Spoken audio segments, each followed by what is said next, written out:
Здравейте, госпожице, предполагам. Да. На колко сте години?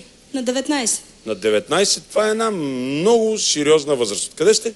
От Сливен. От Сливен, Да. велик град, града на най-многото войводи. Нали така беше? Да. Всъщност, вие сте ученичка или вече студентка? Студентка, първа година. Студентка първа година къде? Да. В Икономически университет Варна. Разбира се, че във Варна. Що не в София? Предпочитам морето. А ние какво да кажем? И ние предпочитаме морето, но живеем в София. Защо във Варна? Не знам. По-близо е, гадже има там, така не. реши. Просто морето. Морето просто. Да.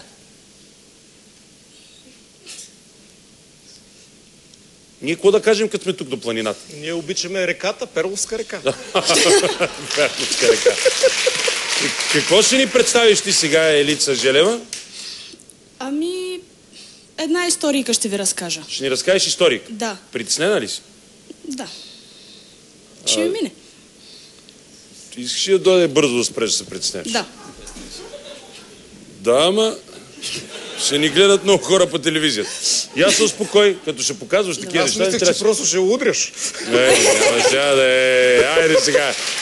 Това винаги го казвам на шега. Защо една жена трябва само по друг начин да се докосва. Кажи сега какво ще направиш ти за зрителите и за мен. Тъй като господин Петров представи, че имам 12 вариации на гласа, това си е така, обаче в историята, която ще представя са само 9. Тъй като имаме ограничение във времето. Да. Добре, ние ще го разберем това нещо. Ще си го представим, че може повече. Добре. Може само малко да ми се смъкне микрофона, че трябва да се понатигам? Може всичко. Сега ще дойде човека с микрофон. Това е Евгений. Той е човека, който най-лесно смъква микрофона. Има 12 вариации на микрофона. Да. Давай.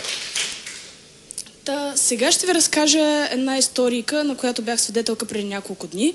Стоя се аз на спирката и чакам автобуса, а зад мен един строеж. По едно време за строежа се чува: Абе, Шемет, къде майстора, бе? Шемет, че викаш за баща си, бе!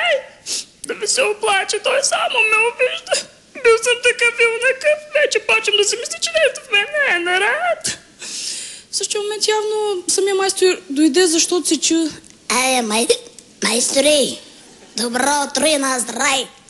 Знаеш какво добро утро ще дам, бе? И какво на здрай? Ако работиш толкова, колкото говориш, цена няма да имаш. Ай, не се сърди, бе, баче Василе. Глей къв хубав ден и... Ау, глей каква мацка. Ей, малката! Момичето просто така бясно погледна нагоре. Топа! Ти за какво ме мислиш, бе? Аз да съм ти някой квартално кача, бе, простак! Ау, ти какво се разфуча като сливенски вятър, бе? Топа! Аз мога да чака сливенски вятър, ма той като мене не може да духа. Момичето просто се възмути така и отмина. В същия момент майстор разказа строителния работник: Абе, виж такъв си кифладжия, бе. Така ли ще кажеш на момичето? Аз след те учи как се свалят мадами. В същия момент покрай строежа мина едно момиче и майстор реши да покаже на новобраница как става номер и почна: Горголице моя, ела да ми попееш на ушенце, на някое затънтено кафенце. Не мога с теб да дойда на кафенце, че аз съм женена и имам си дори детенце. Това откровение остави нашия майстор без думи и той реши все пак малко да поработи. Малко след това покрай строежа минаха баба и внуче. И новобранеца реши да се пошегува с бабата и подвикна: Ей, бабче, секси! Бабата възмутено дигна бустина и: Абе, момченце, бе, абе, ти нямаш ли кой да занимаваш? Да стара дама като мене притесняваш. След поредния провал, нашия участник реши все пак малко да извърши полезна дейност, а докато се отдалечаваха, детето пита баба си: Бабо, той е батко, да не ти е той е внук, че той ти вика бабо.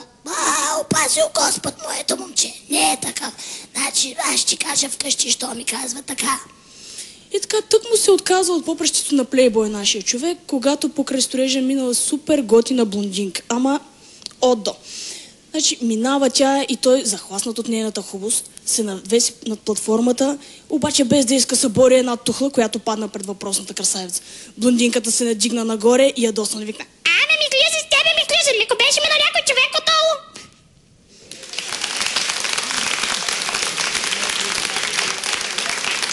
Всъщност ти занимавала ли се в някаква театрална школа в Сливен или нещо подобно?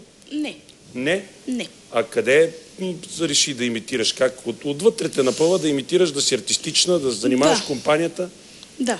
Ти си център на компанията и поради тая причина Нещо такова. почваш да импровизираш и така се получава, че всъщност можеш да варираш с гласа си и да използваш гласа си така, че да имитираш различни възрасти, Да. хора и така нататък. Да. Тази история сама ли си измисли? Да. Насложи разни лафове, вичове, които ти чула, ги сложи вътре в нея. Да. Но си много притеснена. Не, вече не толкова. Да, Много и се получава началото на една наша песен. за да разказваш добре историята, всъщност не трябва да се притесняваш, да ти кажа от сега. За да се разкаже една история, трябва да вземеш хората, които те гледат в ръка и да въобще да не ти пукат и си малко притеснена. И когато разказваше между така образите, които пресъздаваше, там ти личеше, че си притеснена. Какво може да прави? Да, Ами, от една ваша песен началото, както почва... Ех, Йовано Йованке, и аз те дома чекам, дома да ми дойдеш, а ти не довагаш дошъл. А представете се сега, че Джоко Росич е дишал хели. А ти не довагаш дошъл. Сърце мое, Йовано Йованке.